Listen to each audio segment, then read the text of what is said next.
السلام علیکم ورحمۃ اللہ وبرکاتہ، نحمده ونصلی علی رسولہ الکریم، اما بعد فاعوذ باللہ من الشیطان الرجیم، بسم اللہ الرحمن الرحیم، رب اشرح لی صدری ویسر لی امری واحلل عقدۃ من لسانی یفقہوا قولی۔ وَإِذَا سَأَلَكَ عِبَادِي عَنِّي فَإِنِّي قَرِيبٌ أُجِيبُ دَعْوَةَ الدَّاعِ إِذَا دَعَانِ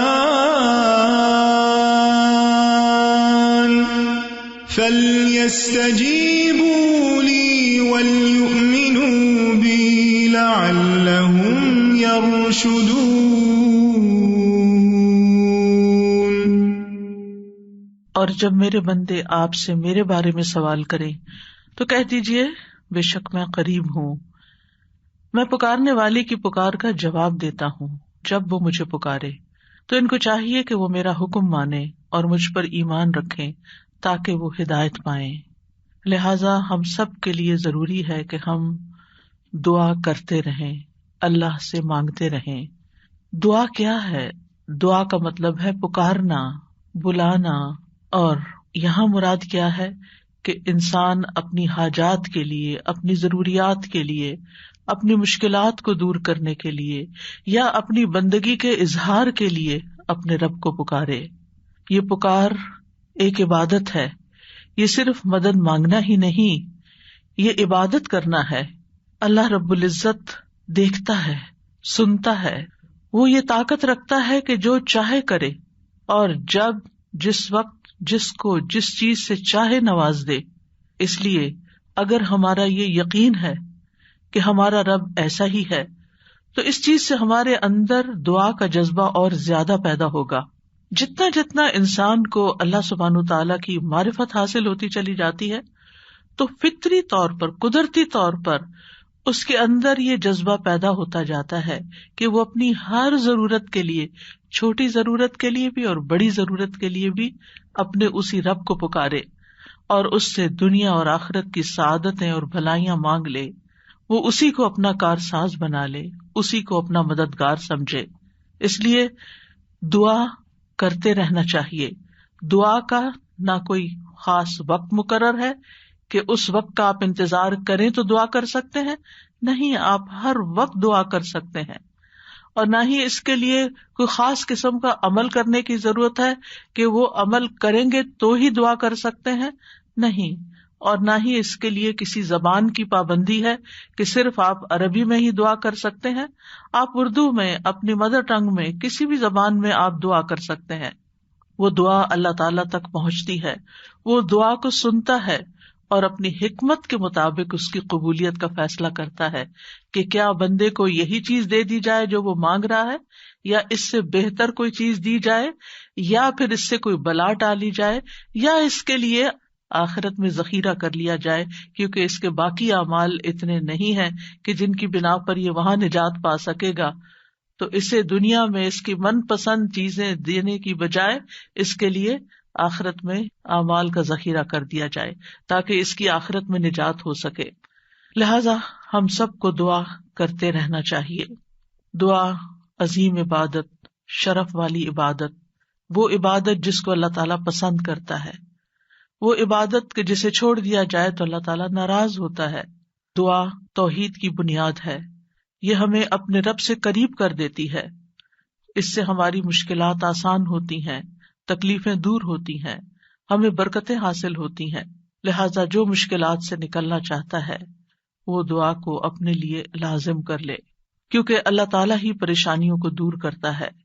امن یجیب المضطر اذا دعاہ ویکشف السوء، بھلا کون ہے جو لاچار کی فریاد رسی کرتا ہے جب وہ اسے پکارتا ہے اور اس کی تکلیف کو دور کر دیتا ہے۔ تو جو شخص بھی مشکلات سے، پریشانیوں سے نجات چاہتا ہے اس کے لیے ضروری ہے کہ وہ دعا کو لازم کر لے، کیونکہ اللہ تعالیٰ ہی پریشانیاں دور کرتا ہے۔ اللہ تعالیٰ کے علاوہ کوئی نہیں جو پریشانی دور کر سکے۔ وقتی طور پر کوئی آپ کو دلاسا دے دے گا، کوئی آپ کی ہمت افزائی کر دے گا، کوئی آپ کا دکھ بانٹ لے گا، لیکن آپ کی مشکل صرف اور صرف اللہ تعالیٰ ہی حل کر سکتا ہے. وَإِن يَمْسَسْكَ اللَّهُ بِضُرٍّ فَلَا كَاشِفَ لَهُ إِلَّا هُوَ وَإِن يَمْسَسْكَ بِخَيْرٍ فَهُوَ عَلَى كُلِّ شَيْءٍ قَدِيرٌ. اگر اللہ تجھے کوئی تکلیف پہنچائے تو اس کے سوا اسے کوئی دور کرنے والا نہیں، اور اگر وہ تجھے کوئی بھلائی پہنچائے تو وہ ہر چیز پر پوری طرح قادر ہے. ہم دیکھتے ہیں کہ عام طور پر لوگ مشکل وقت میں اللہ تعالیٰ کے سوا سب کو بھول جاتے ہیں. آخر میں انسان صرف اللہ ہی کو یاد کرتا ہے، اور یہ صرف مسلمان کے ساتھ ہی نہیں، نان مسلمز کے ساتھ، شرک کرنے والوں کے ساتھ، الحاد کا رستہ اختیار کرنے والوں کے ساتھ بھی یہی معاملہ ہے. اور اس میں ہم دیکھتے ہیں کہ ایک مرتبہ جب اکرمہ بن ابی جہل نبی صلی اللہ علیہ وسلم سے بھاگ کر کشتی پر سوار ہو گئے، مکہ سے بھاگ گئے اور پھر جزیرۃ العرب چھوڑنا چاہا، اور جس کشتی پر بیٹھے وہ سمندر کے بیچ میں جا کر ڈوبنے لگی. تو کشتی کے مالکوں نے کہا کہ لوگوں اخلاص کے ساتھ دعا کرو. اخلاص کا مطلب یہ ہے کہ بتوں کو بھول جاؤ اور صرف اللہ سے دعا کرو، اس لیے کہ اس کے ڈوبنے کو صرف اللہ ہی بچا سکتا ہے. تو اس وقت جو چونک اٹھے کہ اسی چیز کی دعوت تو ہمیں محمد صلی اللہ علیہ وسلم دے رہے ہیں. اس وقت انہوں نے عہد کیا کہ اگر آج اے رب تو مجھے بچا لے گا تو پہلا کام میں یہ کروں گا کہ میں محمد صلی اللہ علیہ وسلم کے ہاتھ میں اپنا ہاتھ دے دوں گا، میں اسلام قبول کر لوں گا. اور پھر آپ جانتے ہیں کہ اکرمہ بن ابی جہل نے کس اخلاص کے ساتھ اسلام قبول کیا. تو دعا کی قبولیت ہی ان کے اسلام کا ایک ذریعہ بنی. اور دعا کرنے کی 3 صورتیں ہیں. ایک تو یہ کہ اللہ تعالیٰ کی توحید بیان کرنا، جس میں انسان کہتا ہے یا اللہ لا الہ الا اللہ لا الہ الا انت سبحانک انی کنت من الظالمین.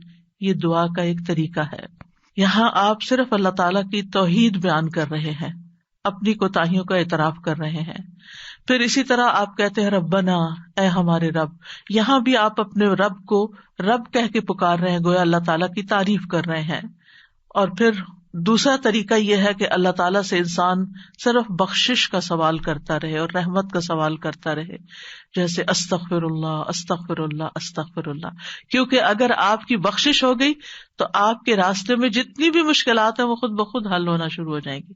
یعنی آپ کو اس وقت کہنے کی ضرورت نہیں ہوگی کہ یار اب مجھے یہ چاہیے مجھے وہ چاہیے. آپ صرف یہ کہتے ہیں کہ اللہ وہ گناہ جو میرے اور تیرے بیچ میں حائل ہو گئے ہیں، جو تیری رحمت تک مجھے پہنچنے نہیں دے رہے، یا رب تو ان کو دور کر دے، تو مجھے معاف کر دے. اور یہ چیز انسان کی مشکلات دور کرنے کا ذریعہ بن جاتی ہے اور اس کی حاجات پوری ہونے کا ذریعہ بن جاتی ہے، جو بھی اس کی زندگی میں کوئی حاجت اور ضرورت ہوتی ہے. اسی طرح کبھی آپ اللہ سے صرف رحمت کا سوال کر رہے ہوتے ہیں، یا حی یا قیوم برحمتک استغیث، صرف رحمت مانگ رہے ہوتے ہیں. کیونکہ اگر اللہ سبحانہ تعالیٰ کی رحمت آ جائے تو ساری مشکلات ہی آسان ہو جائیں، پھر تو کوئی غم ہی نہ رہے، کوئی پریشانی ہی نہ رہے. اور تیسرا طریقہ ہے کہ انسان اللہ تعالیٰ سے اپنی دنیاوی حاجات مانگے یا آخرت کی ضروریات مانگے، جیسے اے اللہ مجھے مال دے، اے اللہ مجھے اولاد دے، اے اللہ مجھے گھر دے، اے اللہ مجھے گاڑی دے. اور صحابہ اتنی چھوٹی چھوٹی چیزیں بھی مانگتے تھے، جیسے جوتی کا تسمہ اگر ٹوٹ گیا تو بھی اللہ سے مانگتے تھے. چھوٹی سے چھوٹی ضرورت سے لے کے بڑی سے بڑی ضرورت تک براہ راست اللہ تعالیٰ سے مانگی جا سکتی، اور اس میں کوئی عیب کی بات نہیں، کوئی گناہ کی بات نہیں. وہ آپ کا رب ہے، وہ سب سے زیادہ آپ کا خیر خواہ ہے، لہٰذا آپ اس سے نہیں مانگیں گے تو کس سے مانگیں گے؟ اور وہ جو سب کچھ دینے پہ قادر ہے اس سے نہیں مانگیں گے تو کس سے مانگیں گے؟ لہٰذا اس کو پکارتے رہنا چاہیے. تو نمبر 1 طریقہ صرف اللہ کی توحید بیان کرنا، اللہ کی تعریف کرتے رہنا. عرفہ کے دن کی سب سے بہترین دعا کیا ہے؟ لا الہ الا اللہ وحدہ لا شریک لہ لہ الملک ولہ الحمد وہو علی کل شیء قدیر. اس میں کیا مانگا آپ نے؟ کچھ بھی نہیں. آپ نے صرف اللہ کی توحید بیان کی ہے، لا الہ الا اللہ کہا ہے، وحدہ کہا ہے، لا شریک لہ کہا ہے، اپنے آپ کو اللہ کے لیے خالص کیا ہے. یہ دعا ہے. اور پھر دوسرا یہ کہ استغفار اور رحمت کی دعا.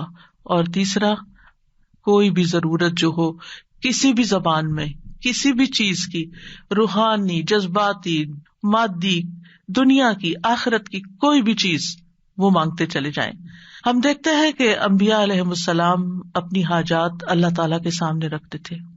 مشکل وقت میں اللہ تعالیٰ کی طرف رجوع کیا کرتے تھے.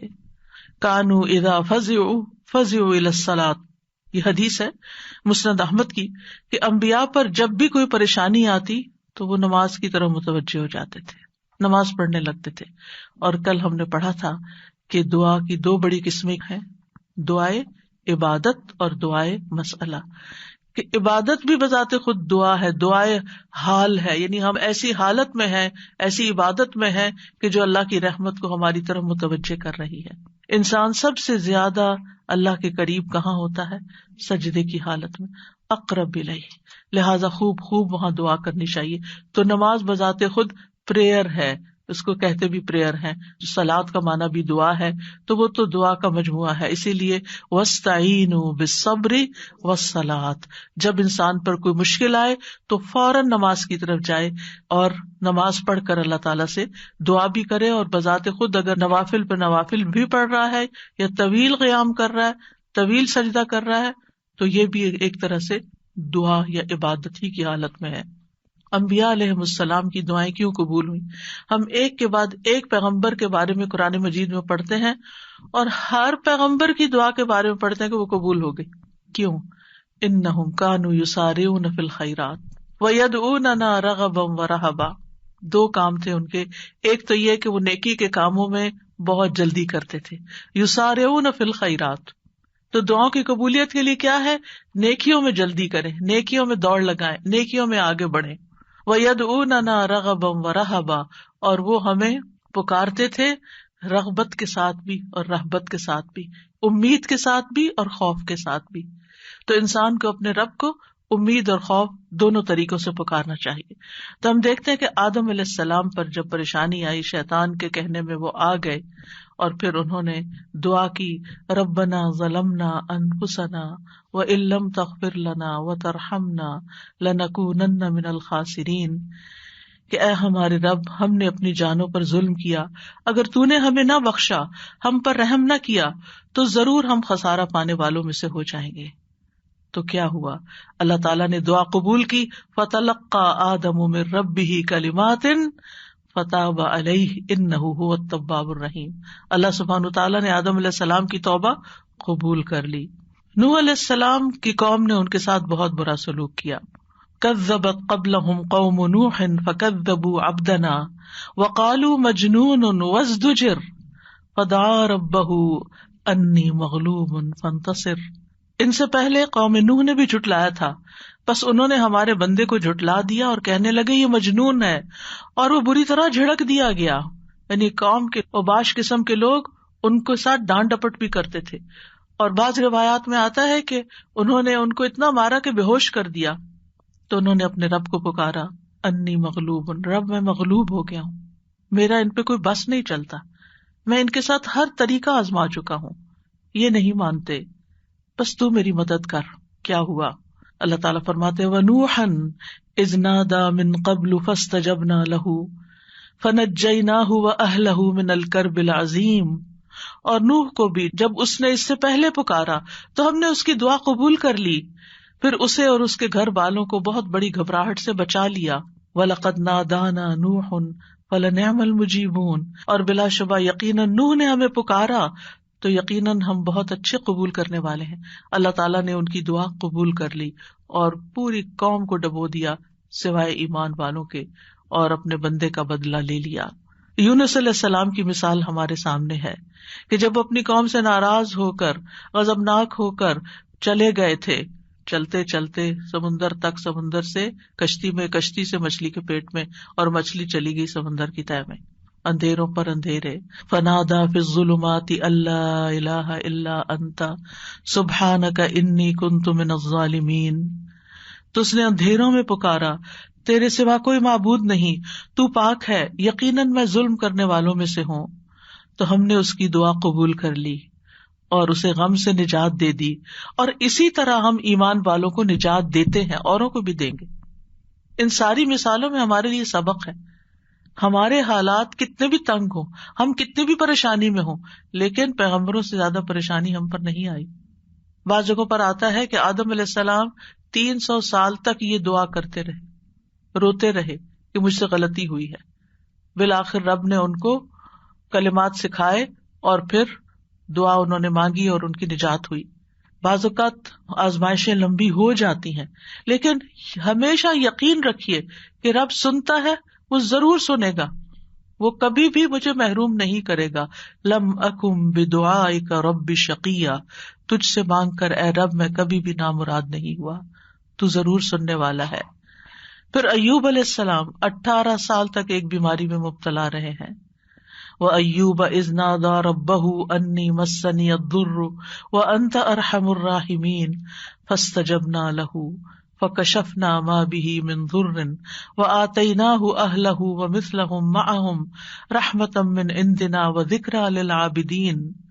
اور ایوب جب اس نے اپنے رب کو پکارا کہ بے شک مجھے تکلیف پہنچی ہے اور تو رحم کرنے والوں میں سب سے زیادہ رحم کرنے والا ہے، تو ہم نے اس کی دعا قبول کر لی، بس اسے جو تکلیف تھی دور کر دی اور اس کے گھر والے اور ان کے ساتھ اتنے ہی اور عطا کر دیے اپنے پاس سے رحمت کے طور پر. ان لوگوں کے لیے یاد دہانی ہے یہ جو عبادت کرنے والے ہیں. یعنی بعض اوقات انسان سوچتا ہے میں عبادت بھی کرتا ہوں، میں اللہ تعالیٰ کی حرام کردہ چیزوں سے بھی بچتا ہوں، لیکن میں دعا کرتا رہتا ہوں مگر میری دعا نہیں سنی جاتی، معلوم نہیں کیوں. اب دیکھیے کس طرح یعقوب علیہ السلام سال ہا سال تک، بعض روایات میں 40 سال اور بعض میں اس سے بھی زیادہ وقت کے لیے وہ بیٹے سے جدا ہوئے تھے اور مسلسل دعا کرتے رہے، مایوس نہیں ہوئے. اللہ تعالیٰ نے بالآخر ان کی دعا سن لی. چھوڑنا نہیں، پیچھے نہیں ہٹنا. ایوب علیہ السلام نے کہا تھا انی مسنی الضر وانت ارحم الراحمین، اللہ مجھے تکلیف پہنچی ہے اور تو سب سے بڑا رحم کرنے والا ہے، تو سب مہربانوں میں سے بڑھ کر مہربان ہے، تو مہربانی نہیں کرے گا تو اور کون کرے گا. تو یہاں انہوں نے اللہ تعالیٰ کی رحمت کی فریاد کی. پھر ابراہیم علیہ السلام مشکل ترین حالات میں اللہ تعالیٰ پر توکل کرتے ہیں. ابن عباس کہتے ہیں کہ یہ کلمہ حسبنا اللہ و نعم الوکیل ابراہیم علیہ السلام نے اس وقت کہا تھا جب انہیں آگ میں ڈالا گیا تھا، اور ان کے اس کلمے کی وجہ سے ان پر آگ ٹھنڈی ہو گئی، کیونکہ انہوں نے کہا تھا حسبنا اللہ و نعم الوکیل، حسبنا اللہ، اللہ ہمیں کافی ہے. یہ بھی پکارنے کا ایک انداز ہے، اللہ کی رحمت کو طلب کرنے کا ایک انداز ہے. اور ان کے اس کہنے پر اللہ سبحانہ وتعالیٰ نے کیا فرمایا، قلنا یا نار کونی بردم وسلاما علی ابراہیم، اے آگ تو ابراہیم پر سراسر ٹھنڈک اور سلامتی والی بن جا. ابراہیم علیہ السلام نے نیک اولاد کی دعا کی، رب ہب لی من الصالحین فبشرناہ بغلام حلیم، اے میرے رب مجھے لڑکا عطا کر جو نیکوں میں سے ہو، تو ہم نے اسے ایک بردبار لڑکے کی خوشخبری دی. بغلام حلیم، ایسا نہیں ہوا کہ ابراہیم علیہ السلام نے ادھر دعا کی اور ادھر ان کو اسحاق اور اسماعیل علیہ السلام مل گئے. انتہائی بڑھاپے کی حالت میں جا کر بہت سالوں کے بعد دعا قبول ہوئی، لیکن قبول ہوئی. ہمارے لیے اس میں سبق یہ ہے کہ مانگتے رہیں چاہے سال ہا سال گزر جائیں. اور پھر وہ کہتے ہیں الحمدللہ الذی وہب لی علی الکبر اسماعیل و اسحاق ان ربی لسمیع الدعاء. سب تعریف اس اللہ کی ہے جس نے مجھے بڑھاپے کے باوجود اسماعیل اور اسحاق عطا کیے، بے شک میرا رب تو بہت دعا سننے والا ہے. اللہ سبحانہ تعالیٰ نے انہیں ہدایت یافتہ اولاد عطا کی تھی. یہ ان کے صبر کا نتیجہ تھا. ان کی زندگی تو مشکل میں گزری، لیکن اس کا بدلہ اللہ نے ان کو کیا دیا کہ ایسی اولاد دی جو ہمیشہ کے لیے ان کے لیے ناموری کا سبب بنی. وَوَهَبْنَا لَهُ إِسْحَاقَ وَيَعْقُوبَ، صرف بیٹا نہیں، بیٹے کے بعد پوتے کی بھی خوشخبری دی. کلن ہدینا، ہر ایک کو ہم نے ہدایت دی. ونوحا ہدینا من قبل، نوح علیہ السلام کو اس سے پہلے ہم نے گائیڈ کیا. ومن ذریتہ داؤد وسلیمان وایوب ویوسف وموسیٰ وہارون وکذلک نجزی المحسنین، اور اس کی اولاد میں سے داؤد اور سلیمان اور ایوب اور یوسف اور موسیٰ اور ہارون، اور اسی طرح ہم نیکی کرنے والوں کو جزا دیتے ہیں. یعقوب علیہ السلام کا حال آپ کے سامنے ہے.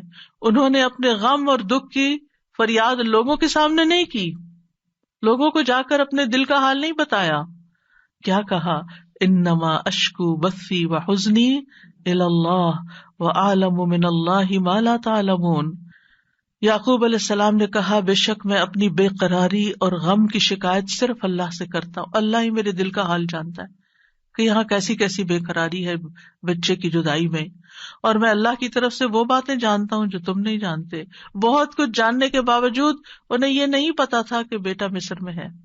اللہ نے نہیں بتایا. وہ کہہ سکتے تھے نا اللہ تعالیٰ مجھے بتا دیں وہ کہاں ہے، آپ تو جانتے ہیں آپ مجھے بھی بتا دیں. لیکن اللہ سبحانہ تعالیٰ نے اس کا بھی ایک وقت رکھا تھا. اگر پیغمبروں کے لیے قبولیت کا ایک وقت ہے تو ہمارے لیے بھی دعاؤں کی قبولیت کا ایک وقت ہوتا ہے. قبولیت کا مطلب یہ نہیں ہوتا کہ بس منہ سے نکلتے ہی بات آپ کی فرمائش پوری ہو جائے. اور پھر آپ دیکھیے کہ کس طرح اللہ تعالیٰ نے ان کی دعا قبول کر لی. اور پھر ہم دیکھتے ہیں کہ یوسف علیہ السلام کی مثال، انہوں نے تو اپنے لیے ایک انوکھی ہی دعا مانگی. قال رب السجن احب الی، قید خانے میں جانے کی دعا کی تاکہ ان عورتوں کا قید اور مکر جو ہے وہ ان سے دور ہو جائے. فاستجاب له ربه فصرف عنه کیدہن، رب نے اس کی دعا قبول کر لی اور ان عورتوں کا مکر فریب حضرت یوسف سے ہٹا دیا. انہ هو السمیع العلیم، بے شک وہ خوب سننے والا خوب جاننے والا ہے. پھر موسیٰ علیہ السلام کی دعا، کس طرح وہ مدین پہنچتے ہیں تھکے ہارے، کئی دن کے پیدل سفر کے بعد جا کر ابھی بیٹھتے ہیں تو فوراً دیکھتے ہیں کہ کچھ لڑکیاں اپنا ریوڑ لے کے کھڑی ہیں، پانی نہیں پلا پا رہی. خود تھکے ہوئے ہیں، خود بھوکے بھی ہیں، پیاسے بھی ہیں، زخمی بھی ہیں، کچھ فیوچر کا نہیں پتا، لیکن کیا کرتے ہیں؟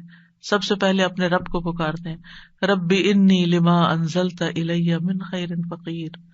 اور صرف دعا مانگ کے وہیں درخت کے نیچے بیٹھ نہیں جاتے، بلکہ اٹھ کے ان بچیوں کے پاس جاتے ہیں کہ یہ تمہارا کیا معاملہ ہے، اور ان کے سارے ریوڑ کو پانی پلاتے ہیں.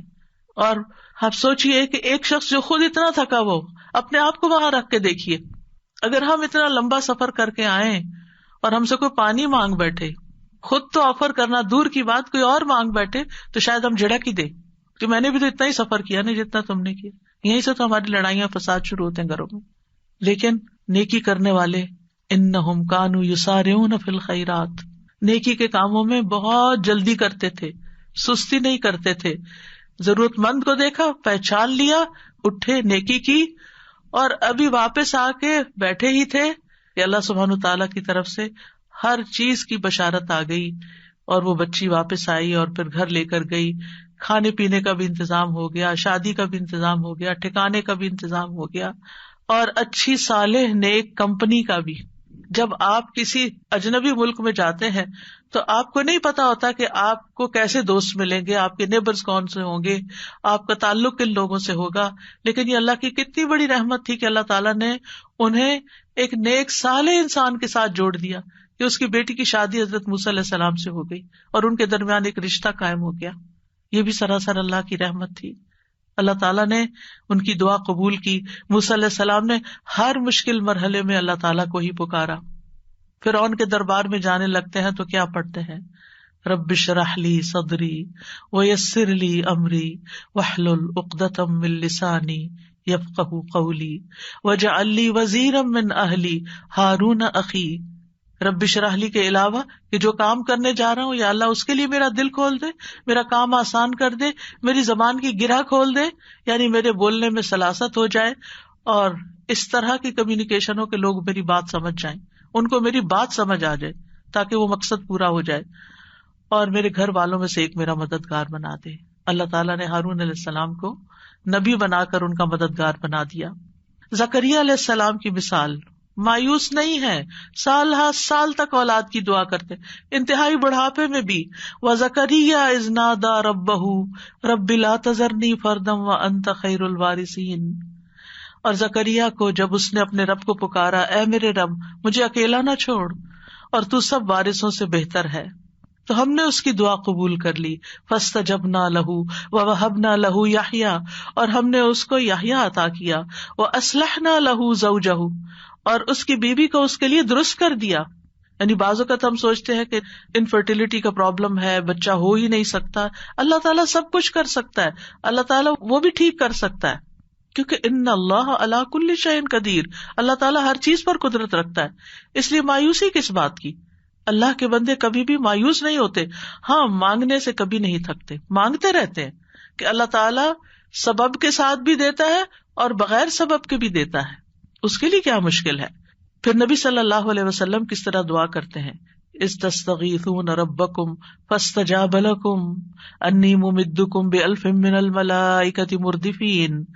جب تم اپنے رب سے مدد مانگ رہے تھے تو اس نے تمہاری دعا قبول کر لی کہ بے شک میں 1000 فرشتوں کے ساتھ تمہاری مدد کرنے والا ہوں جو ایک دوسرے کے پیچھے آنے والے ہیں. کس طرح نبی صلی اللہ علیہ وسلم بدر کے میدان میں فریادیں کر رہے تھے، اپنے رب کو پکار رہے تھے. دیر اینڈ دن خوشخبری آ گئی کہ فرشتوں سے مدد کی جائے گی. انبیاء علیہ السلام کے علاوہ ہم دیکھتے ہیں کہ دیگر افراد بھی جنہوں نے اللہ تعالیٰ سے دعا کی، اللہ سبحانہ تعالیٰ نے ان کی دعا سن لی. سورۃ المؤمن میں جو مرد مومن ہے، جو فرعون کے دربار میں سے ہی ایک شخص اٹھتا ہے اور پھر وہ لوگوں کو نصیحت کرتا ہے اور کیا کہتا ہے، فَسَتَذْكُرُونَ مَا أَقُولُ لَكُمْ وَأُفَوِّضُ أَمْرِي إِلَى اللَّهِ إِنَّ اللَّهَ بَصِيرٌ بِالْعِبَادِ. فرعون کے دربار میں ایک شخص کا اٹھ کر لوگوں کو سمجھانا، فرعون کو سمجھانا، خوب خوب نصیحتیں کرنا، کھلم کھلا موسیٰ علیہ السلام پر ایمان لانا، یہ بہت بڑی بغاوت تھی اور بہت بڑا نقصان ہو سکتا تھا. لیکن اس مرد مومن نے کیا کہا، افوض امری الی اللہ، میں اپنا معاملہ اللہ کے سپرد کرتا ہوں. کیا ہوا پھر، فوقاہ اللہ سیئات ما مکروا وحاق بآل فرعون سوء العذاب. اللہ نے اسے ان کی بری چالوں سے بچا لیا جو انہوں نے تدبیریں کی تھی، ان سے نجات دی اور آل فرعون کو برے عذاب نے گھیر لیا. اللہ نے اپنے بندے کو بچا لیا اور پوری قوم کو ڈبو دیا. پھر اسی طرح کچھ واقعات احادیث میں آتے ہیں، جیسے غار والوں کا قصہ ہے، کس طرح اللہ سبحانہ تعالیٰ نے ان کی دعائیں سنی اور صرف دعاؤں کے نتیجے میں غار کے دروازے سے پتھر ہٹ گیا اور وہ باہر نکل آئے. پھر اسی طرح ایک اور بچے کا واقعہ ملتا ہے جسے بادشاہ نے جادوگر کے پاس جادو سیکھنے کے لیے بھیجا، تو اس نے جادو سیکھنے کی بجائے الٹا اللہ تعالیٰ کی پہچان کا علم کسی سے حاصل کر لیا راستے میں. جب بادشاہ کو پتا چلا تو بہت ناراض ہوا اور غصے میں آ کر اس نے کہا کہ اس بچے کو فلاں پہاڑ پہ لے جاؤ اور اسے پہاڑ کی چوٹی سے گرا دو تاکہ یہ ہلاک ہو جائے، اور اگر یہ اپنے دین سے پھر جائے تو اسے چھوڑ دینا، انکار کرے تو نیچے پھینک دینا. بادشاہ کے جو ساتھی تھے وہ لڑکے کو پہاڑ کی چوٹی پر لے گئے. اس لڑکے نے ایک دعا مانگی، اللہم اکفنیہم بما شئت، اللہم اکفنیہم بما شئت، اے اللہ جس طرح تو چاہے تو مجھے ان کے مقابلے میں کافی ہو جا، ان کے مقابلے میں تو میرا ساتھ دے. تو کہتے ہیں پہاڑ پر ایسا زلزلہ آیا کہ جس سے اس کے سارے ساتھی جو لے کے گئے تھے وہ سارے گر گئے، وہ سب الٹے گرے اور وہ لڑکا چلتا ہوا بادشاہ کی طرف دوبارہ آ گیا. بادشاہ نے اس لڑکے سے پوچھا تیرے ساتھیوں کو کیا ہوا؟ لڑکے نے کہا اللہ مجھے ان سے کافی ہو گیا. بادشاہ نے پھر اس لڑکے کو اپنے ساتھیوں کے اور لوگوں کے حوالے کر کے کہا کہ اسے ایک چھوٹی سی کشتی میں بٹھاؤ اور سمندر کے بیچ میں جا کے کشتی الٹ دو، اس کو وہاں پھینک دو، اگر یہ اپنے دین سے پھر جائے تو چھوڑ دینا، انکار کرے پھینک کے آ جانا. بادشاہ کے ساتھی اس لڑکے کو لے کر گئے تو لڑکے نے پھر یہی دعا کی، اللہم اکفنیہم بما شئت، اے اللہ تو جس طرح چاہے مجھے ان سے کافی ہو جا. پھر وہ کشتی بادشاہ کے ساتھیوں سمیت الٹ گئی، سب غرق ہو گئے اور وہ لڑکا چلتا ہوا واپس بادشاہ کے پاس آ گیا. بادشاہ نے اس لڑکے سے کہا تیرے ساتھیوں کا کیا ہوا؟ کہنے لگا اللہ مجھے ان کے مقابلے کے لیے کافی ہو گیا. اور واقعی اللہ ہی کافی ہوتا ہے دشمن سے نمٹنے کے لیے. انسان کے اپنے پاس زور نہیں ہوتا، طاقت نہیں ہوتی، ہم کمزور ہوتے ہیں، لیکن اگر اللہ کی مدد آ جائے تو انسان ہر طرح کی مشکلات پہ قابو پا سکتا ہے. آسیہ علیہ السلام کی مثال ہمارے سامنے ہے کہ کس طرح انہوں نے فرعونیوں سے نجات کے لیے دعا مانگی اور کہا رب ابن لی عندک بیتا فی الجنہ ونجنی من فرعون وعملہ ونجنی من القوم الظالمین. اے میرے رب میرے لیے اپنے پاس جنت میں ایک گھر بنا دے اور مجھے فرعون سے اور اس کے عمل سے نجات دے اور مجھے ظالم قوم سے نجات دے. تو کیا ہوا؟ اللہ تعالیٰ نے ان کی دعا قبول کر لی. ابو ہریرہ کہتے ہیں کہ فرعون نے اپنی بیوی کے دونوں ہاتھوں اور دونوں پاؤں کے لیے 4 میخیں گاڑی، یعنی جیسے وصولی دیتے ہیں نا، تو ہر ہاتھ میں میخ گاڑی اور پاؤں میں بھی. جب وہ فرعونی ان سے جدا ہوتے تو فرشتے ان پہ سایہ کر لیتے. اس وقت انہوں نے یہ دعا کی تو اللہ تعالیٰ نے جنت میں ان کے گھر سے پردہ ہٹا کر ان کو گھر دکھا دیا کہ گھر بن چکا ہے تمہارا، اس صبر کی بدولت جو انہوں نے اس تکلیف پر کیا اور اپنے ایمان کو بچایا. سارہ علیہ السلام نے کس طرح اس ظالم بادشاہ کے مقابلے میں مدد طلب کی. آپ جانتے ہیں کہ ابراہیم علیہ السلام نے سارہ کے ساتھ ہجرت کی تھی. اور انہیں لے کر ایک شہر میں پہنچے. جو اس کا بادشاہ تھا وہ بہت ظالم تھا، اور جب اسے پتا چلتا کہ کوئی مسافر ایسا ہے جس کے ساتھ بہت خوبصورت عورت ہے تو وہ اس سے زبردستی چھین لیتا تھا. اسے پتا چلا کہ ابراہیم علیہ السلام اپنے ساتھ ایک ایسی عورت کو لائے ہیں جو عورتوں میں سب سے زیادہ خوبصورت ہے. تو انہوں نے ابراہیم علیہ السلام کو پیغام بھیجا کہ یہ تمہارے ساتھ کون ہے؟ تو انہوں نے کہا کہ یہ میری بہن ہے. پھر سارا کے پاس گئے تو انہوں نے کہا میری بات کو جھٹلانا نہیں، کیونکہ میں نے ان کو بتایا کہ تم میری بہن ہو. اللہ کی قسم اس سرزمین میں میرے اور تمہارے علاوہ دوسرا کوئی مومن نہیں، یعنی ہم ایمان میں بہن بھائی ہیں. تو انہوں نے پھر سارا کو ظالم کے پاس بھیج دیا. بادشاہ سارا کی طرف بڑھنے لگا تو یعنی حضرت سارا نے اٹھ کر وضو کیا، نماز پڑھنے لگی اور یہ دعا کی، اللہم ان کنت آمنت بک و برسولک و احسنت فرجی الا علی زوجی فلا تسلط علی الکافر.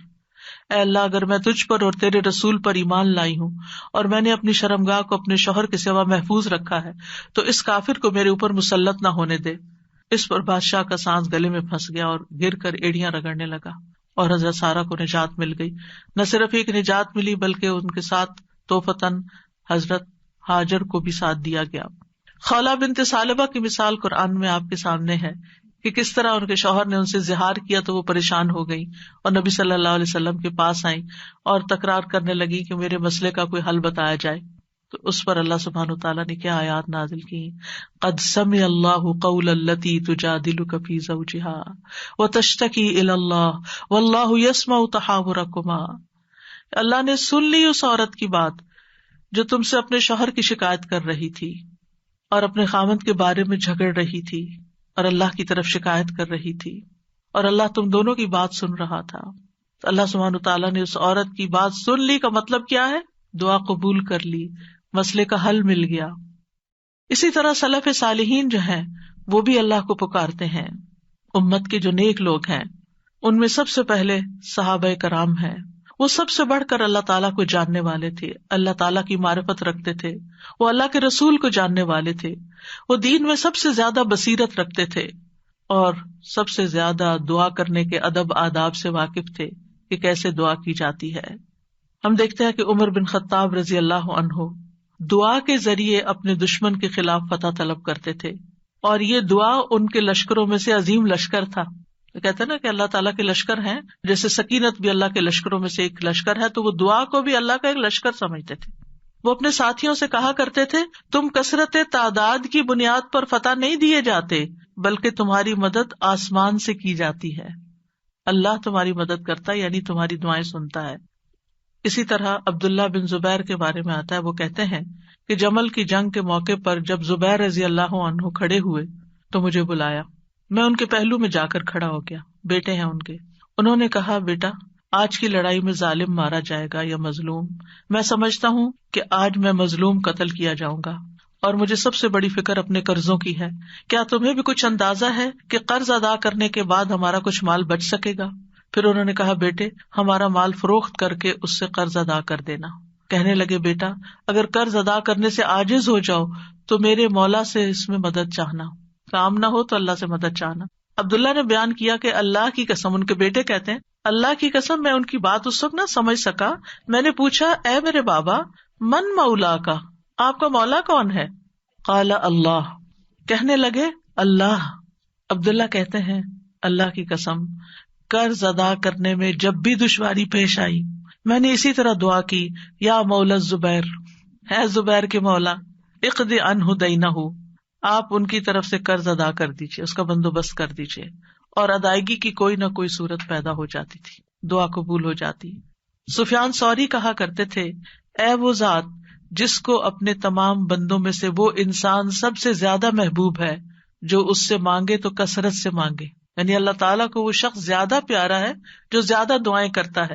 اے وہ ذات جس کو اپنے تمام بندوں میں سے وہ انسان سب سے زیادہ ناپسند ہے جو اس سے نہیں مانگتا، کیونکہ جو انسان دعا نہیں کرتا اللہ تعالیٰ اس سے ناراض ہوتا ہے. اور تیرے سوا کوئی بھی ایسا نہیں ہے اے میرے رب. کیا مطلب؟ کوئی بھی اور ایسا نہیں. اگر کسی سے بھی انسان ایک سے زیادہ دفعہ کچھ مانگ لے تو وہ ناراض ہو جاتا ہے، اور نہ مانگے تو خوش رہتے ہیں. ایون ماں باپ بھی آپ دیکھیں، اگر بچے ایک دفعہ کچھ مانگے تو کہ اچھا بیٹا لے لو، پھر دوسری دفعہ پھر مانگے تو ایک دن آتا ہے کہ ماں باپ بھی کہتے ہیں کہ تم کب تک مانگتے رہو گے، اپنا بندوبست خود کرو. لیکن اللہ سبحانہ وتعالیٰ کبھی ایسا نہیں کہتے کہ کب تک تم مجھ سے دعائیں کرتے رہو گے. وہ پسند کرتے ہیں کہ بندہ دعا کرتا رہے. اور بعض لوگوں کو تو دعا میں ایسا لطف آتا ہے، اللہ تعالیٰ سے مناجات کرنے میں، اللہ تعالیٰ کو پکارنے میں، اللہ تعالیٰ کے آگے ہاتھ پھیلانے میں، اللہ تعالیٰ کی طرف رجوع کرنے میں ایسی لذت آتی ہے کہ ان کی یہ لذت اس چیز کی لذت سے بھی بڑھ جاتی جو وہ مانگ رہے ہوتے ہیں. تو اس لیے کبھی بھی انسان مانگنے سے دور نہ رہے، مانگتا رہے. صرف بڑی حاجتیں نہیں، بڑے مسائل نہیں، چھوٹی چھوٹی چیزیں بھی. لیث بن سعد کہتے ہیں کہ ابو حازم کہا کرتے تھے مجھے نمک بھی چاہیے تو میں اپنی دعاؤں میں اللہ سے مانگتا ہوں کہ مجھے نمک چاہیے. نمک سب سے چھوٹی چیز ہوتی ہے نا. اور پھر اسی طرح بعض سلف صالحین اپنی نمازوں میں اللہ تعالیٰ سے اپنی تمام ضروریات مانگتے تھے، یعنی چھوٹی بڑی سب، یہاں تک کہ آٹے میں ڈالا جانے والا نمک، بکری کا چارہ، گھاس بھی اللہ سے مانگتے تھے. چھوٹی چھوٹی چیزیں بھی ایک تعلق کو ظاہر کرتا ہے نا یہ، اور اس بات کے یقین کو ظاہر کرتا ہے کہ وہی دیتا ہے. یہ چھوٹی چیزیں بھی وہی دیتا ہے، اگرچہ اسباب ہیں دنیا میں لیکن اصل میں پیچھے اسی کا ہاتھ ہے. حضرت عائشہ کہا کرتی تھی سب کچھ اللہ سے مانگو، یہاں تک کہ جوتے کا تسمہ بھی اللہ سے مانگو، کیونکہ اگر اللہ میسر نہ کرے تو وہ کبھی میسر نہ ہو. اللہ نہ دے تو کبھی نہیں ملتا، چاہے چھوٹی سی چیز ہی کیوں نہ ہو. یاد رکھیے دعا کی قبولیت کے کچھ درجات ہیں، یعنی ہم سب مانگتے ہیں، پیغمبروں نے مانگا، ابھی تک ہم نے دیکھا کہ سب مانگ رہے ہیں اور دعائیں قبول بھی ہو رہی ہیں. تو اس کے کچھ درجات ہیں، لیولز ہیں. رسول اللہ صلی اللہ علیہ وسلم نے فرمایا اگر کوئی شخص اللہ سے دعا کرتا ہے تو اس کی دعا ضرور قبول ہوتی ہے، اس کی دعا ضرور قبول ہو جاتی ہے، خواہ دنیا میں اسے وہ چیز دے دی جائے، یعنی جو مانگ رہا ہے وہ یہیں مل جائے، یا اس کے لیے آخرت میں ذخیرہ بنا دیا جائے، یا پھر اس دعا کے بقدر اس کے گناہوں کا کفارہ ادا ہو جاتا ہے، بشرطے کہ اس کی دعا کسی گناہ یا قطع رحمی کے لیے نہ ہو اور وہ جلدی نہ کرے. تو 3 چیزیں ہو گئی، یا وہی چیز مل گئی جو مانگی، یا پھر آخرت کے لیے جمع ہو گئی کہ وہاں بدلہ ملے گا، یا پھر دنیا میں کیے جانے والے گناہوں کا کفارہ ہو گیا. بعض اوقات انسان اللہ کی نافرمانی کے کچھ کام کر رہا ہوتا ہے، مثلا نماز کے لیے صبح وقت پہ نہ اٹھنا. کچھ لوگ روٹین میں ریگولرلی دیر سے فجر پڑھتے ہیں، رات کو دیر سے سوتے ہیں، صبح دیر سے اٹھتے ہیں. اگر ان کو سمجھایا جائے تو وہ کہتے ہیں ہم پڑھ تو لیتے ہیں نا، جب اٹھتے ہیں پڑھ لیتے ہیں. بھائی کبھی کبھار تو ایسا ہو جائے، لیکن روز کا یہ اگر کام ہو جائے تو یہ کوئی معمولی چیز ہے؟ یہ اللہ کی نافرمانی ہے. اور ایسی اور بھی چیزیں ہو سکتی ہیں زندگی میں جو ہم اللہ کے حکم کی نافرمانی کر رہے ہوتے ہیں. آپ کو یاد ہوگا کہ جب میں نے رمضان کا لیکچر دیا تو اس میں سب سے پہلے یا ایھا الذین آمنوا پہ بات ہوئی تھی. یا ایھا الذین آمنوا، اے لوگو جو ایمان لائے، تم پہ روزے فرض کر دیے، یعنی روزے رکھو. اور کتنے ہی اللہ تعالیٰ کے احکامات ایسے ہیں جو اللہ تعالیٰ مومنوں سے ان کو فلفل کرنے کے لیے کہتا ہے، لیکن کیا ہم وہ سارے فلفل کر رہے ہیں؟ اگر ہماری کوئی بات نہ مانے تو ہم کتنے ناراض ہوتے ہیں. کوئی بچہ ہماری بات نہ سنے، مثلا شور کر رہا ہے، ہم کہتے چپ ہو جاؤ، نہیں چپ ہوتا. پھر آپ کہتے دیکھو چپ ہو جاؤ، شور نہیں کرو، دیکھو بھائی کو نہیں مارو. 1 دفعہ 2 دفعہ 3 دفعہ پھر اٹھ کے کیا کرتے ہیں؟ پھر لگانی پڑتی ہے نا. کیوں لگانی پڑتی ہے؟ تاکہ فساد ختم ہو، لڑائی ختم ہو. ویسے نہیں وہ مان رہا. ہمارا بھی یہی حال ہے. اللہ تعالیٰ ہمیں ڈھیل دیے رکھتے ہیں، یہ غلط کام نہیں کرو نہیں کرو نہیں کرو، مختلف چانسز ملتے رہتے ہیں، نہیں چھوڑتے. پھر اللہ تعالیٰ کسی مشکل میں ڈال دیتے ہیں، اب بندے بنو گے تم، اب آؤ گے میری طرف. پھر بندہ اللہ کی طرف رجوع کرتا ہے، پھر توبہ کرتا ہے، پھر معافیاں مانگتا ہے، پھر دعائیں کرتا ہے، پھر اللہ سبحانہ وتعالیٰ اس کی دعا سن لیتا ہے اور اس کے پچھلے گناہ معاف ہو چکے ہوتے ہیں. جب تک دعائیں کرتا رہتا ہے، وہ عبادت کی حالت میں ہوتا ہے نا، تو اس عبادت سے ان الحسنات یذہبن السیئات، گناہ جب معاف ہو جاتے ہیں، بندہ نکھر کے ٹھیک ہو جاتا ہے، پھر اس کی دنیا کی مشکل آسان ہو جاتی ہے اور آخرت میں بھی اس کی صفائی ہو چکی ہوتی ہے، گناہ کم ہو چکے ہوتے ہیں. ہمیں سمجھ نہیں آ رہی ہوتی کہ یہ ہمارے ساتھ کیا ہو رہا ہے، ہماری دعا کیوں نہیں قبول ہو رہی، لیکن وہ قبول ہو رہی ہوتی ہے. وہ کہیں اور کام کر رہی ہے، وہ کسی اور طریقے سے قبول ہو رہی ہے، وہ گناہوں کی معافی کا ذریعہ بن رہی ہے. اسی لیے دعا کا ایک طریقہ کیا ہے؟ صرف استغفار کرنا، جیسے نوح علیہ السلام نے کہا تھا فَقُلْتُ اسْتَغْفِرُوا رَبَّكُمْ إِنَّهُ كَانَ غَفَّارًا يُرْسِلِ السَّمَاءَ عَلَيْكُمْ مِدْرَارًا. قحط سالی ہو گئی, بارشیں رک گئی, استغفار کرو, بارشیں برسنے لگیں گی. تمہارے گناہوں کی وجہ سے رکی تھی, توبہ کر لو, پھر حالات اچھے ہو جائیں گے.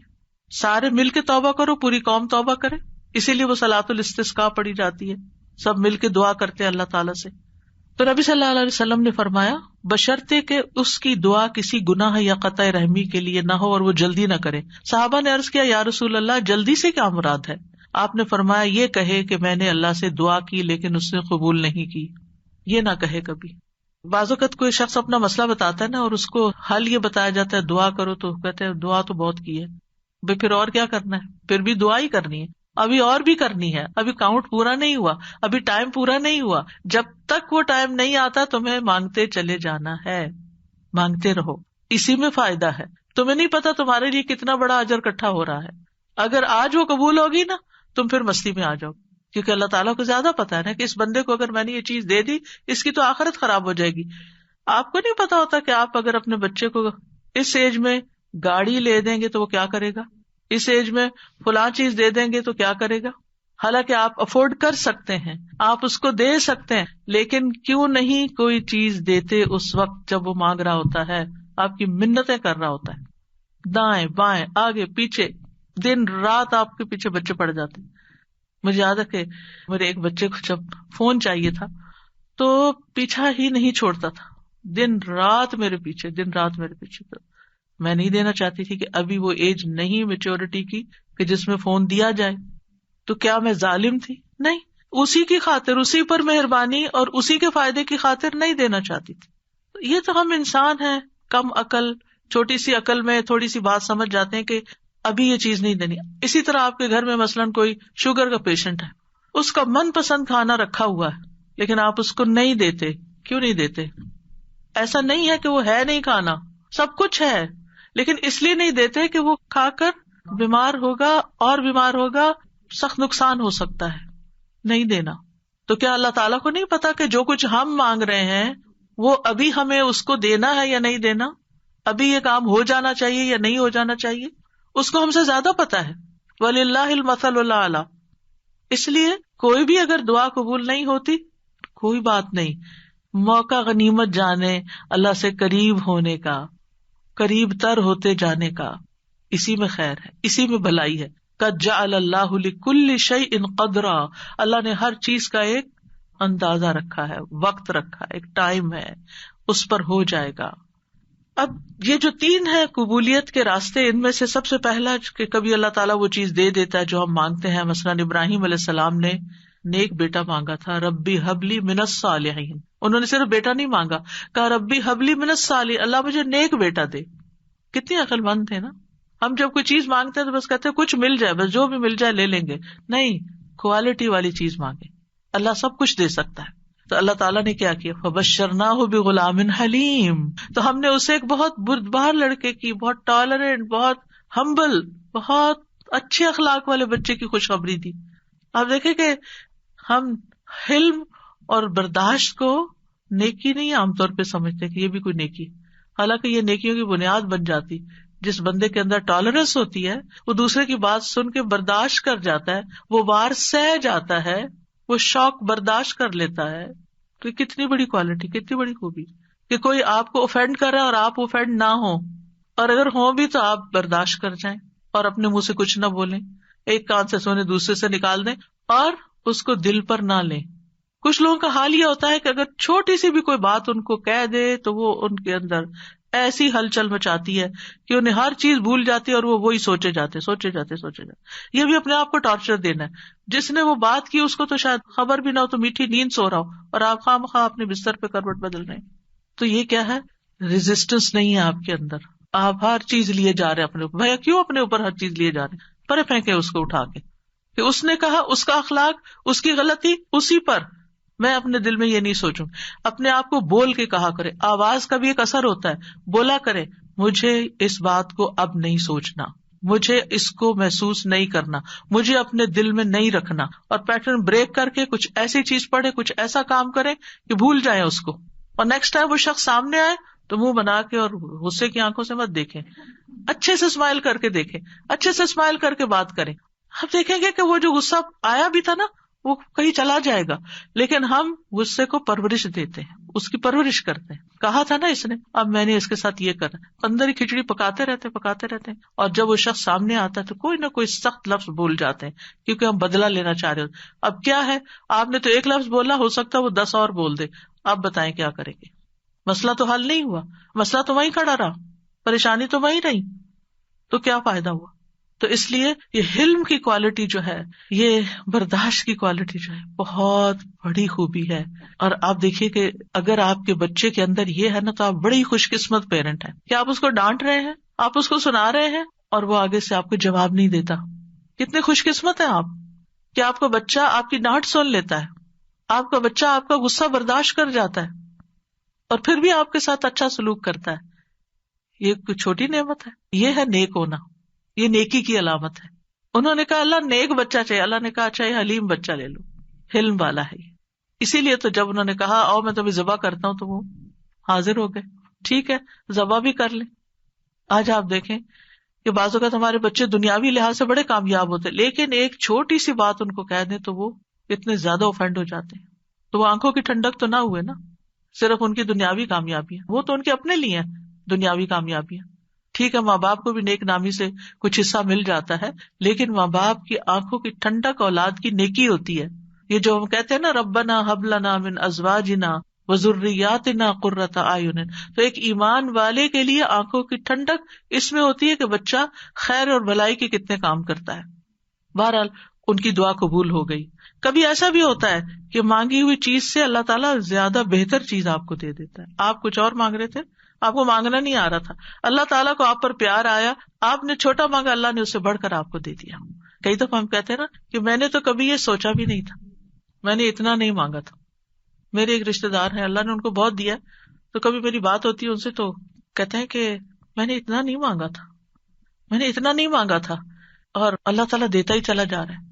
تو ایسا بھی ہوتا ہے کہ بعض اوقات آپ والدین کے بڑے ہی فرما بردار ہوتے ہیں، ان کے دکھ درد کے ساتھی ہوتے ہیں، اور اللہ سبحانہ تعالیٰ آپ کو صلہ رحمی کا ویسے بھی وعدہ ہے کہ جو رشتے جوڑے گا، جو ماں باپ کے ساتھ احسان کا برتاؤ کرے گا، رشتے جوڑے گا، تعلقات اچھے رکھے گا، اللہ تعالیٰ اس کی عمر اور رزق میں برکت عطا فرمائے گا.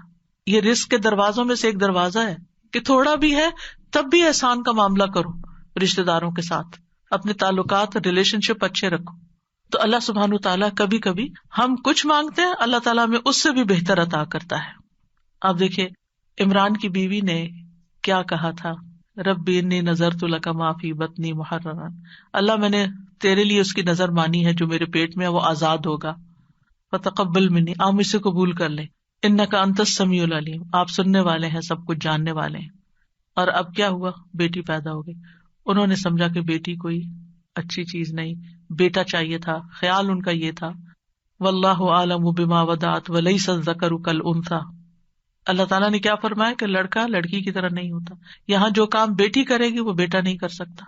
اور پھر حضرت مریم سے کیسی خیر دنیا میں جاری ہوئی، اللہ نے ان کو کس طرح چنا، ایمان والی عورتوں کی سردار ہیں وہ.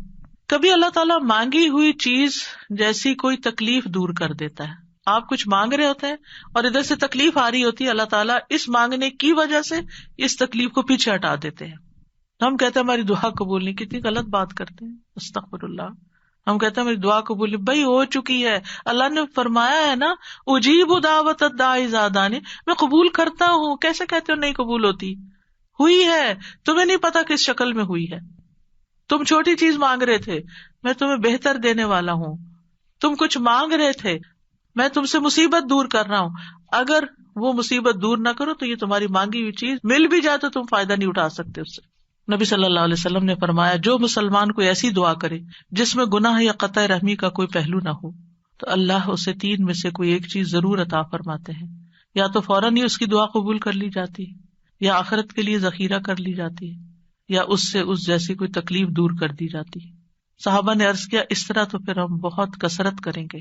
آپ نے فرمایا اللہ اس سے بھی زیادہ کثرت والا ہے، یعنی آپ بہت مانگو گے تو اللہ تعالیٰ اس سے بھی زیادہ دے سکتا ہے، تمہارے مانگنے سے بھی زیادہ دے سکتا ہے. کبھی گناہوں کا کفارہ بن جاتی ہے، حدیث میں آتا ہے وَإِمَّا أَن يُكَفَّرَ عَنْهُ مِن ذُنُوبِهِ بِقَدْرِ مَا دَعَا، یا پھر اس دعا کی وجہ سے اس کے گناہوں کا کفارہ ادا ہو جاتا ہے، ایکسپیشن ہو جاتی ہے.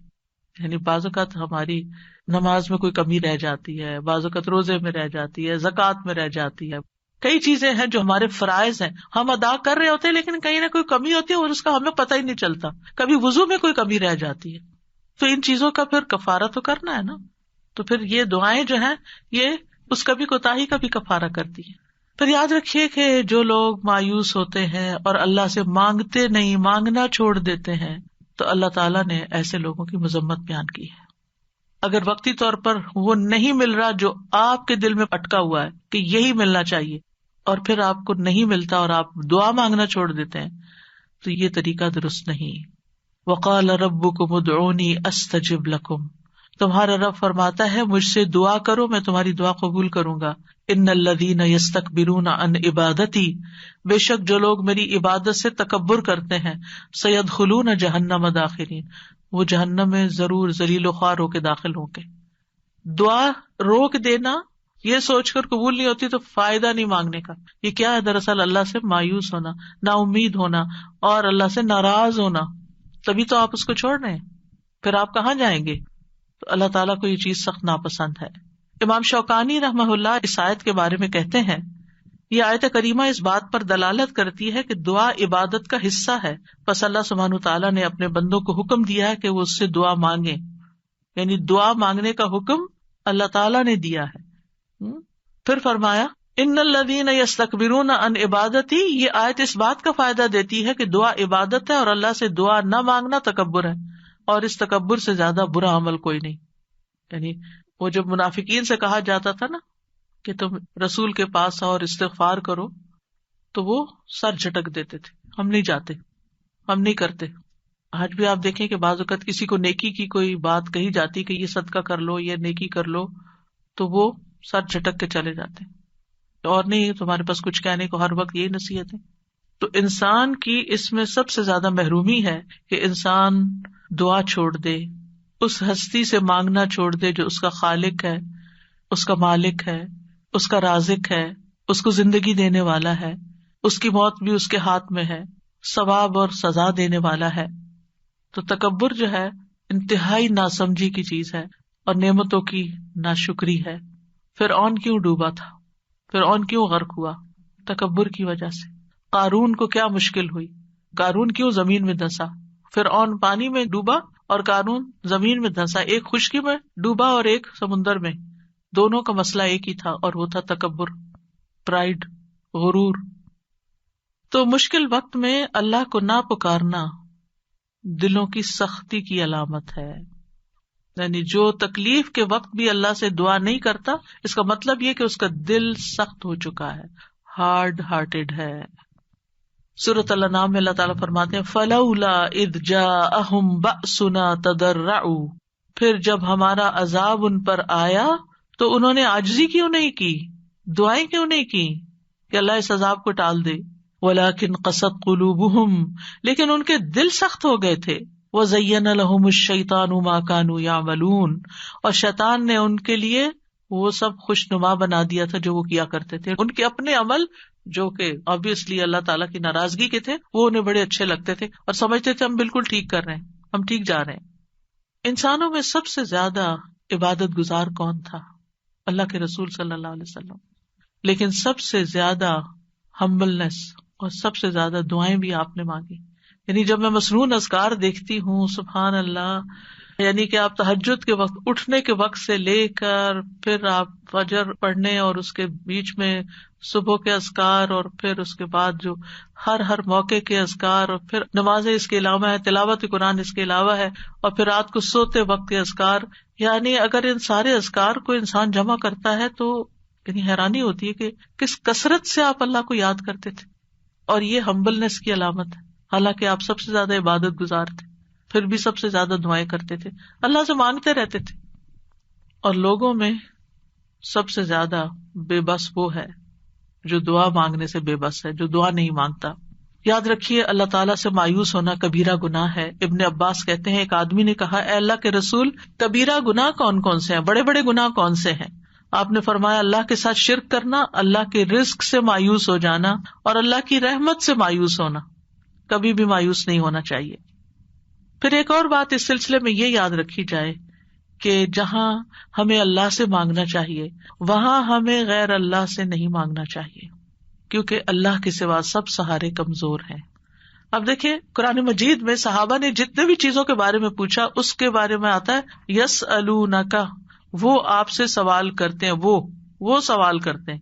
لیکن جب دعا کے بارے میں پوچھا تو اللہ تعالیٰ نے کیا فرمایا وَإِذَا سَأَلَكَ عِبَادِي عَنِّي, میرے بندے جب آپ سے سوال کرتے ہیں. سوال کا انداز کتنا اچھا لگا, اللہ تعالیٰ کو کتنا پسند آیا کہ سوال کرنے والوں کو میرے بندے کہا, اپنے بندے کہا. اس سے آپ اندازہ لگائیے دعا کی اہمیت کا. تو اللہ تعالیٰ نے یہ نہیں کہا قل یا فقل انی قریب, فرمایا انی قریب وَإِذَا سَأَلَكَ عِبَادِي عَنِّي فَإِنِّي قَرِيب, بس انہیں بتا دو کہ میں قریب ہی ہوں. گویا بندے اور اللہ کے بیچ میں کوئی واسطہ وسیلہ نہیں, کوئی اور نہیں, بس بندہ اور اللہ. ہم بیچ میں اوروں کو لے آتے ہیں. ہمارے معاشرے میں کتنا عام ہے کہ کوئی کسی پیر کو لے آتا ہے اور کوئی کسی بزرگ کو لے آتا ہے, اور دور جاہلیت میں فرشتوں کو اور بتوں کو اور معلوم نہیں کس کس کو. ما نعبدہم الا لیقربونا الی اللہ زلفی, مانگیں اللہ سے, غیر اللہ کی طرف نہیں جائیں.